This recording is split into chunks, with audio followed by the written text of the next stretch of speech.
ನಮಸ್ಕಾರ ಸ್ನೇಹಿತರೆ, ಈ ಭೂಮಿಯಲ್ಲಿ ಅತ್ಯಂತ ಬುದ್ಧಿವಂತ ಹಾಗೂ ಏನನ್ನು ಮಾಡಬಲ್ಲ ಪ್ರಾಣಿಗಳಲ್ಲಿ ಮಾನವ ಮೊದಲ ಸ್ಥಾನವನ್ನು ಪಡೆದುಕೊಳ್ತಾನೆ. ತನ್ನ ಬುದ್ಧಿ ಹಾಗೂ ಸಾಮರ್ಥ್ಯದಿಂದ ಇಂದು ಭೂಮಿಯ ಮೇಲೆ ತನ್ನ ಆಧಿಪತ್ಯವನ್ನು ಸಾಧಿಸಿಕೊಂಡಿದ್ದಾನೆ. ಹಾಗಾದರೆ ಈ ಮಾನವ ಉಗಮಿಸಿದ್ದಾದರೂ ಹೇಗೆ? ಆತನ ಮೊದಲ ಜೀವನ ಹೇಗಿತ್ತು ಹಾಗೂ ಆತ ಭೂಮಿಯಲ್ಲಿ ಬದುಕುಳಿಯಲು ಏನನ್ನು ಮಾಡುತ್ತಿದ್ದ ಎಂಬುದರ ಬಗ್ಗೆ ಇವತ್ತಿನ ವಿಡಿಯೋದಲ್ಲಿ ತಿಳಿಸ್ಕೊಡ್ತೀವಿ ಅಂತ ಹೇಳ್ತಾ ಇವತ್ತಿನ ಕಥೆಯನ್ನು ಶುರು ಮಾಡ್ತಿದ್ದೀವಿ. ಸ್ನೇಹಿತರೆ, ಮಾನವನ ಉಗಮ ಸರಿಸುಮಾರು 10 ವರ್ಷಗಳ ಹಿಂದೆಯೇ ಆಗಿರಬೇಕೆಂದು ಊಹಿಸಲಾಗಿದೆ. ಆದರೆ ಅಂದಿನ ಮಾನವನು ಈಗಿನ ಮಾನವನ ಹಾಗೆ ಇರಲಿಲ್ಲ. ಆತ ಸ್ವಲ್ಪ ವಿಭಿನ್ನ ರೂಪದಲ್ಲಿದ್ದ ಎಂದು ವಿಜ್ಞಾನಿಗಳು ಹೇಳಿದ್ದಾರೆ. ಆದಿಮಾನವನ ಪೂರ್ವಜರು ಯಾರು ಹಾಗೂ ಆತನ ಮೂಲ ಸ್ವರೂಪ ಹೇಗಿತ್ತು ಎಂದು ನಿಖರವಾಗಿ ಹೇಳಲು ಕಷ್ಟಕರವಾಗುತ್ತದೆ. ಡಾರ್ವಿನ್ನ ಪರಿಣಾಮವಾದದ ಫಲವಾಗಿ ಮಾನವನ ಪೂರ್ವಜರು ಕಪಿಕುಲದವರಾಗಿರಬೇಕೆಂದು ಒಂದು ವಾದವಾಗಿದೆ. ಭೂಮಿಯ ಮೇಲೆ ಡೈನಾಸೋರ್ಗಳಂತಹ ದೈತ್ಯ ಜೀವಿಗಳ ಅಳಿವಿನ ನಂತರ ಭೂಮಿಯ ಮೇಲೆ ಒಂದಿಷ್ಟು ಹೊಸ ಜೀವಿಗಳು ಉಗಮವಾಗುತ್ತವೆ. ಆದಿಮಾನವನ ಉಗಮ ಕೋತಿಗಳಿಂದ ಆಗಿದೆ ಎಂಬುದು ಒಂದಿಷ್ಟು ಹೇಳಿಕೆಯಾದರೆ, ಈ ಕೋತಿಗಳು, ಚಿಂಪಾಂಜಿಗಳು, ಆದಿಮಾನವ ಇವೆಲ್ಲದರಿಗಿಂತ ಮೊದಲು ಒಂದು ಜೀವಿ ಇತ್ತೆಂದು ಹೇಳಿದ್ದಾರೆ. ಇದನ್ನು ನೋಡಲು ಬಾಲವಿಲ್ಲದ ಕೋತಿಯ ಹಾಗೆ ಇತ್ತು ಹಾಗೂ ಇವುಗಳು ಆಫ್ರಿಕಾ ಕಾಡಿನಲ್ಲಿ ವಾಸಿಸುವ ಪ್ರಾಣಿಗಳಾಗಿದ್ದವು. ಸುಮಾರು ವರ್ಷಗಳ ನಂತರ ವಾತಾವರಣದ ಬದಲಾವಣೆಯಿಂದಾಗಿ ಈ ಜೀವಿಗಳಿಂದ ಚಿಂಪಾಂಜಿ ಹಾಗೂ ಕೋತಿಗಳು ಉಗಮವಾದವು ಎಂದು ಹೇಳಲಾಗಿದೆ. ಅದೇ ಮುಂದುವರೆದಂತೆ ಮಾನವನ ಉಗಮಕ್ಕೆ ಕಾರಣವಾಯಿತು. ಮಾನವನ ಉಗಮ ಆಫ್ರಿಕಾದಲ್ಲಿ ಆಗಿದೆ ಎಂದು ವಿಜ್ಞಾನಿಗಳು ಅಭಿಪ್ರಾಯವನ್ನು ಪಟ್ಟಿದ್ದಾರೆ. ಮೊದಲ ಆದಿಮಾನವ ಮರಗಳ ಮೇಲೆ ವಾಸಿಸುತ್ತಿದ್ದ. ಆತ ಒಂದು ಕಡೆಯಿಂದ ಇನ್ನೊಂದು ಕಡೆ ಪ್ರಯಾಣಿಸಲು ತನ್ನ 4 ಕಾಲುಗಳನ್ನು ಬಳಸುತ್ತಿದ್ದ. ಮರದಲ್ಲಿ ವಾಸಿಸುತ್ತಿದ್ದ ಮಾನವ ಕ್ರಮೇಣವಾಗಿ ನೆಲದ ಮೇಲೆ ಇಳಿತಾನೆ. ಆದಿಮಾನವ ನೆಲದಲ್ಲಿ ತನ್ನ 2 ಕಾಲುಗಳನ್ನು ನಡೆಯಲು ಬಳಸಿದ. ಇನ್ನೆರಡು ಕಾಲುಗಳನ್ನು ತನ್ನ ಕೈಗಳಾಗಿ ಬಳಸ್ತಾನೆ.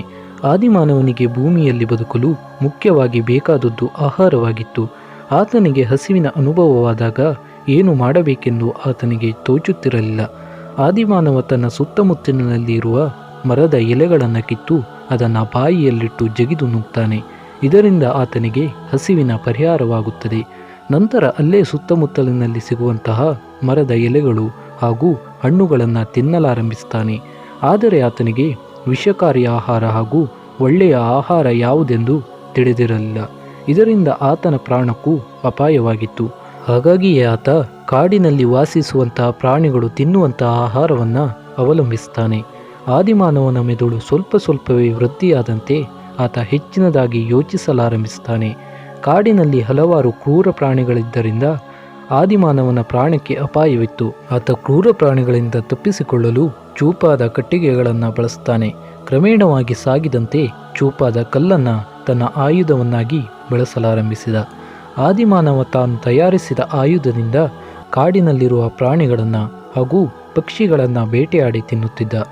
ಒಂದು ಸಲ ಕಾಡ್ಗಿಚ್ಚಿನಿಂದಾಗಿ ಕಾಡು ಹತ್ತಿ ಉರಿದಿತ್ತು. ಕಾಡಿನಲ್ಲಿರುವ ಮರಗಳೆಲ್ಲ ಸುಟ್ಟು ಕರಕಲಾಗಿದ್ದವು. ಹಾಗೆಯೇ ಅಲ್ಲಿ ವಾಸಿಸಿದ ಪ್ರಾಣಿಗಳು ಸುಟ್ಟು ಬೆಂದು ಹೋಗಿದ್ದವು. ಆದಿಮಾನವ ಸುಟ್ಟು ಬಿದ್ದಿದ್ದ ಪ್ರಾಣಿಗಳನ್ನು ತಿನ್ನುತ್ತಾನೆ. ಆತನಿಗೆ ತಾನು ಎಷ್ಟು ದಿನ ಬೇಟೆಯಾಡಿ ತಿನ್ನುತ್ತಿದ್ದ ಹಸಿ ಮಾಂಸಕ್ಕಿಂತ ಇದು ತುಂಬ ರುಚಿಯಾಗಿದೆ ಎಂದು ತಿಳಿಯುತ್ತದೆ.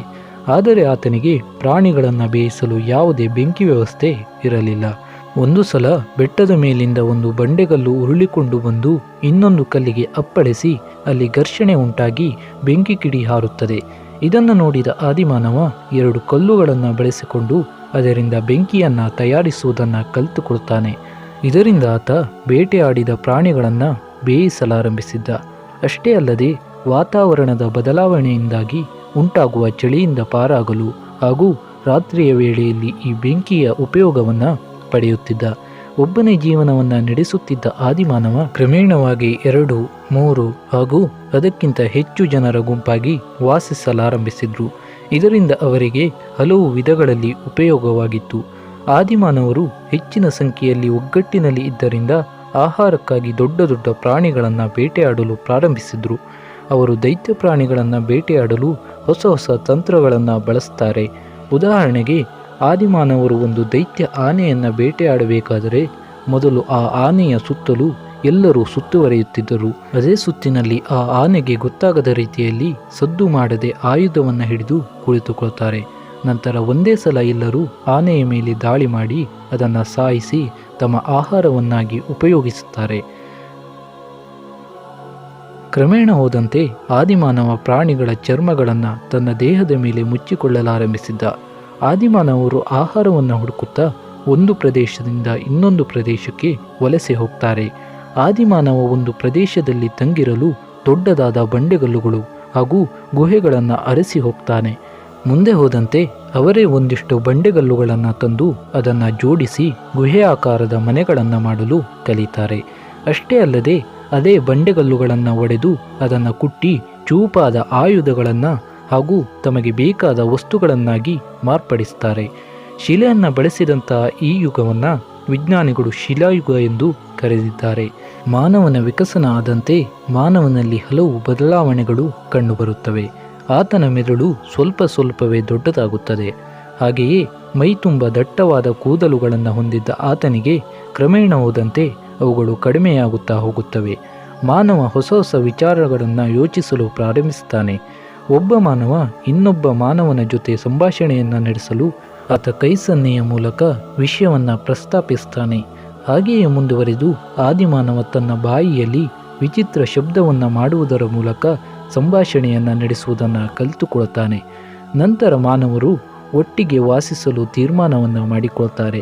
ಅವರಿಗೆ ಹೆಚ್ಚಿನ ನೀರಿನ ಅವಶ್ಯಕತೆ ಇದ್ದರಿಂದ ಅವರು ನದಿ ಪ್ರದೇಶಗಳಲ್ಲಿ ವಾಸಿಸಲು ಪ್ರಾರಂಭಿಸುತ್ತಾರೆ.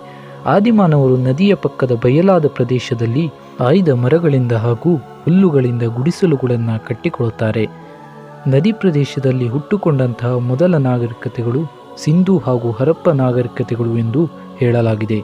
ಮಾನವ ತನ್ನ ಆಹಾರವನ್ನು ಪಡೆದುಕೊಳ್ಳಲು ಮೈಲುಗಟ್ಟಲೆ ದೂರ ಕ್ರಮಿಸಿ ಆಹಾರವನ್ನು ಸಂಗ್ರಹಿಸಿ ತರಬೇಕಿತ್ತು. ಹಾಗಾಗಿ ಆತ ನದಿಯ ಪಕ್ಕದ ಭೂಪ್ರದೇಶದಲ್ಲಿ ಕೃಷಿ ಪದ್ಧತಿಯನ್ನು ಬಳಸಿಕೊಳ್ಳುತ್ತಾನೆ. ನೀರಿನ ಸಹಾಯದಿಂದಾಗಿ ಗೆಡ್ಡೆ ಗೆಣಸುಗಳನ್ನು ಬೆಳೆಯುತ್ತಾನೆ. ಮಾನವರು ತಮ್ಮ ಆಹಾರವನ್ನು ತಾವೇ ಬೆಳೆದುಕೊಳ್ಳುವಷ್ಟು ಮಟ್ಟಕ್ಕೆ ತಲುಪುತ್ತಾರೆ. ಆದರೆ ಅವರು ಬೆಳೆದಂತಹ ಆಹಾರವನ್ನು ಕಾಡು ಪ್ರಾಣಿಗಳಿಂದ ಕಾಪಾಡಿಕೊಳ್ಳುವುದು ಕಷ್ಟಕರವಾಗಿತ್ತು. ಆದ್ದರಿಂದ ಮಾನವರು ಕಾಡಿನಲ್ಲಿರುವ ಒಂದಿಷ್ಟು ಪ್ರಾಣಿಗಳನ್ನು ಪಳಗಿಸಿ ಅದನ್ನು ತಮ್ಮ ರಕ್ಷಣೆಗಾಗಿ ಸಾಕಲಾರಂಭಿಸುತ್ತಾರೆ. ಹೀಗೆ ಮುಂದುವರೆದಂತೆ ಮಾನವರು ವಿಕಸನಗೊಂಡು ಚಿಕ್ಕ ಚಿಕ್ಕ ಗುಡಿಸಲಿದ್ದ ಪ್ರದೇಶಗಳು ಚಿಕ್ಕ ಚಿಕ್ಕ ಹಳ್ಳಿಗಳಾಗುತ್ತವೆ. ಅದೇ ಕ್ರಮೇಣವಾಗಿ ನಗರ ಸಾಮ್ರಾಜ್ಯವಾಗುತ್ತವೆ. ಆ ಸಾಮ್ರಾಜ್ಯದಲ್ಲಿ ರಾಜ, ಮಂತ್ರಿ, ಸೈನಿಕ ಹಾಗೂ ಜನರು ಹೀಗೆ ಸುಮಾರು ರೀತಿಯ ಜನರ ನೇಮಕವಾಗುತ್ತದೆ. ಇಲ್ಲಿ ವಾಸ್ತುಶಿಲ್ಪ, ಚಿತ್ರಕಲೆ, ಕವಿತೆ, ನಾಟಕ, ನೃತ್ಯ, ಹಲವಾರು ವೈವಿಧ್ಯಮಯ ಕಲೆಗಳು ಸೃಷ್ಟಿಯಾಗುತ್ತವೆ. ಅಷ್ಟೇ ಅಲ್ಲದೆ ಒಂದೊಂದು ರಾಜ್ಯದಲ್ಲಿ ಅಥವಾ ಪ್ರದೇಶದಲ್ಲಿ ಸಾವಿರಾರು ಆಡುಭಾಷೆಗಳು ಸೃಷ್ಟಿಯಾಗುತ್ತವೆ. ಹೀಗೆ ಮುಂದುವರೆದು ಅರಸರ ಕಾಲ ಅಂತ್ಯವಾದ ನಂತರ ಇಂದು ನಾವೆಲ್ಲ ನವಯುಗದಲ್ಲಿ ಜೀವಿಸುತ್ತಿದ್ದೇವೆ. ಸ್ನೇಹಿತರೆ, ಇದಿಷ್ಟು ಮಾನವ ಉಗಮದ ಒಂದಿಷ್ಟು ಮಾಹಿತಿಗಳಾಗಿದ್ದವು ಅಂತ ಹೇಳ್ತಾ, ಇಂಥದ್ದೇ ಆಸಕ್ತಿಕರ ವಿಡಿಯೋಗಳು ನಿಮಗೆ ಸಿಗಬೇಕು ಅಂತಾದರೆ ನಮ್ಮ ಚಾನಲನ್ನು ಸಬ್ಸ್ಕ್ರೈಬ್ ಮಾಡ್ಕೊಳ್ಳಿ ಅಂತ ಹೇಳ್ತಾ, ಹಾಗೆಯೇ ನೋಟಿಫಿಕೇಷನ್ಗೆ ಆಲ್ ಅಂತ ಸೆಲೆಕ್ಟ್ ಮಾಡ್ಕೊಳ್ಳಿ. ಇದರಿಂದ ನಾವು ಮಾಡುವಂಥ ಎಲ್ಲ ವಿಡಿಯೋಗಳು ನಿಮಗೆ ಸಿಗುತ್ತೆ ಅಂತ ಹೇಳ್ತಾ ಇವತ್ತಿನ ಕಥೆಯನ್ನು ಮುಗಿಸ್ತಾ ಇದ್ದೀನಿ. ಧನ್ಯವಾದಗಳು.